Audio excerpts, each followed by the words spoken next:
جیسے بندہ حج اور عمرے کے لیے جاتا ہے نا تو اس کے بارے میں بہت ساری احتیاطیں بھی ہوتی ہیں. اگر وہ بندہ ان احتیاط کو مد نظر نہ رکھے نا تو کیا ہو جاتا ہے, اس پر دم لازم آ جا ہوتا ہے اور حج و عمرہ کرنے کی بجائے کیا ہے, اس کو گناہ مل رہا ہوتا ہے. تو اللہ تعالی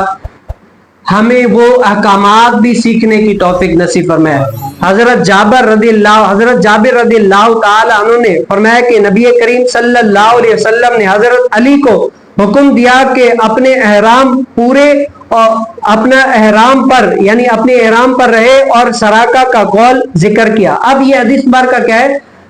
جیسے میں نے آپ کو پہلے بتایا اگر کوئی حج کے مہینے میں حج کے لیے جاتا ہے تو اس کے لیے الگ الگ احکامات ہوتے ہیں, اور اگر کوئی صرف عمرے کے لیے جاتا ہے تو اس کے لیے کیا ہے, الگ الگ احکامات ہوتے ہیں. اور حج کے لیے بھی جائے, کوئی ایسے حاجی ہوتے ہیں جو وہاں پر کیا ہے وہ قربانی کرتے ہیں تو ان کے لیے الگ الگ احکامات ہوتے ہیں, اور اگر کوئی قربانی نہیں کرتا تو ان کے لیے کیا ہے, الگ الگ احکامات ہوتے ہیں. اور جو قربانی کا جانور لے جائے تو اس کے لیے کب کا کیا ہے احرام کھولنا, وہ